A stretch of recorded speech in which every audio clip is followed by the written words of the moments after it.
महाराष्ट्र को वैश्विक निवेश का हब बनाने के मिशन में जुटे मुख्यमंत्री Devendra Fadnavis world economic forum 2026 में शामिल होने के लिए स्विट्जरलैंड के दावोस में हैं। सीएम फडणवीस मैग्नेटिक महाराष्ट्र का विजन दुनिया के सामने रख रहे हैं। महाराष्ट्र के मुख्यमंत्री Devendra Fadnavis world economic forum 2026 में हिस्सा लेने के लिए स्विट्जरलैंड के दौरे पर हैं। दावोस में वैश्विक मंच पर वो महाराष्ट्र की तेज विकास यात्रा को पेश करेंगे और निवेश आकर्षित करने के लिए दुनिया के शीर्ष नेताओं से बातचीत करेंगे। मुख्यमंत्री ने सोशल मीडिया पर जानकारी साझा करते हुए कहा कि महाराष्ट्र की जनता का आशीर्वाद लेकर वो दावोस जा रहे हैं और उनका लक्ष्य राज्य को भारत का सबसे बड़ा विकास इंजन बनाना है। मुख्यमंत्री फडणवीस ने वैश्विक मंच पर राज्य सरकार के प्रमुख विजन मैग्नेटिक महाराष्ट्र को वैश्विक निवेशकों के सामने मजबूती से रखने की बात कही। WEF के दौरान उनकी मुलाकात दुनिया के बड़े उद्योगपतियों, नीति निर्माताओं और निवेशकों से होगी। दावोस में होने वाली इन बैठकों से वैश्विक अर्थव्यवस्था में महाराष्ट्र की मौजूदगी और मजबूत होने की उम्मीद है। राज्य सरकार बहुराष्ट्रीय कंपनियों के साथ दीर्घकालिक साझेदारी कर रोजगार सृजन और आर्थिक प्रगति को तेज करने पर विशेष जोर दे रही है।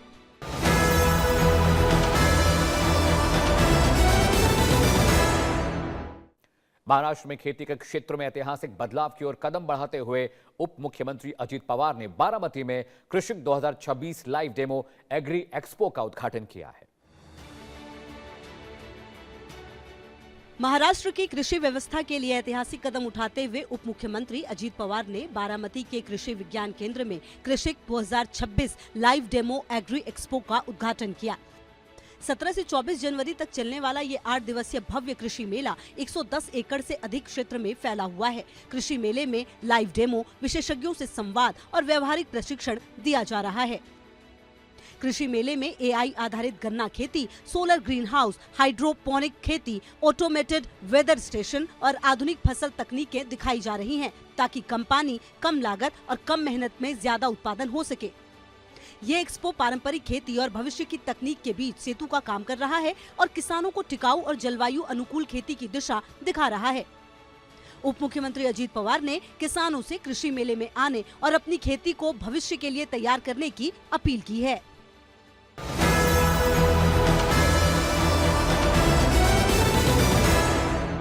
खेल जगत में भी महाराष्ट्र ने इतिहास रच दिया है। मुख्यमंत्री देवेंद्र फडणवीस ने बजाज पुणे ग्रैंड टूर 2026 का उद्घाटन किया। ये भारत की पहली UCI 2.2 multi stage cycling road race है। मुख्यमंत्री देवेंद्र फडणवीस ने भारत की पहली UCI 2.2 श्रेणी की multi state cycling race Bajaj Pune grand tour 2026 का उद्घाटन किया। 437 किलोमीटर लंबी इस रेस में 35 से ज्यादा देशों के खिलाड़ी भाग ले रहे हैं।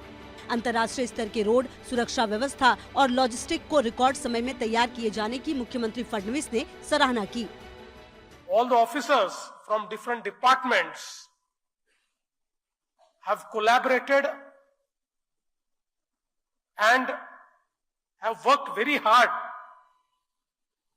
to make this Pune Grand Tour 2026 a great success. मुख्यमंत्री को उम्मीद है ये आयोजन पुणे को वैश्विक खेल, पर्यटन और संस्कृति के केंद्र के रूप में स्थापित करने के साथ ही अगले 75 वर्षों की खेल विरासत की नींव रखेगा। महाराष्ट्र की वैश्विक आयोजन क्षमता को दर्शाता ये आयोजन पुणे को फिर से भारत की साइकिल कैपिटल बनाने की दिशा में बड़ा कदम है।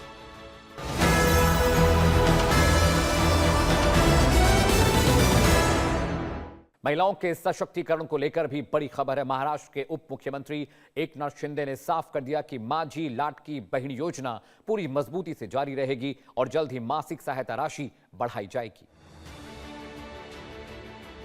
महाराष्ट्र के उप मुख्यमंत्री एकनाथ शिंदे ने राज्य में माझी लाडकी बहन योजना के जारी रहने की घोषणा की है। इसके साथ ही मासिक सहायता राशि 1500 से बढ़ाकर 2100 रुपए किए जाने की भी बात कही है। उन्होंने कहा, सरकार का लक्ष्य महिलाओं को सिर्फ सहायता देना नहीं, बल्कि उन्हें आर्थिक रूप से आत्मनिर्भर बनाना है। शिंदे ने बताया कि योजना को जबरदस्त जन समर्थन मिल रहा है और सरकार सही समय पर नियमों के अनुसार राशि बढ़ाएगी।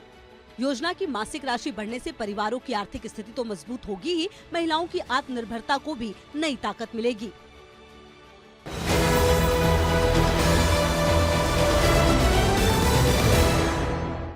आम यात्रियों को बड़ी राहत देते हुए महाराष्ट्र कैबिनेट ने अटल सेतु पर 50% टोल छूट को दिसंबर 2026 तक बढ़ा दिया है। साथ ही इलेक्ट्रिक वाहनों को पूरी तरह टोल फ्री कर दिया गया है। महाराष्ट्र कैबिनेट ने 21 किलोमीटर लंबे अटल सेतु पर 50% टोल छूट को दिसंबर 2026 तक के लिए बढ़ा दिया है। इससे मुंबई और नवी मुंबई के बीच रोजाना यात्रा करने वालों को बड़ी राहत मिलेगी और नवी मुंबई इंटरनेशनल एयरपोर्ट तक आसान पहुंच बनी रहेगी। कैबिनेट ने इलेक्ट्रिक कारों और बसों को अटल सेतु पर राहत देते हुए पूरी तरह टोल फ्री करने का भी फैसला लिया है। सरकार का ये फैसला महाराष्ट्र की ग्रीन मोबिलिटी और यात्री हितैषी नीति को मजबूत करता है। कम खर्च, आसान सफर और बेहतर कनेक्टिविटी के साथ अटल सेतु महाराष्ट्र की विकास यात्रा का मजबूत आधार बनता जा रहा है।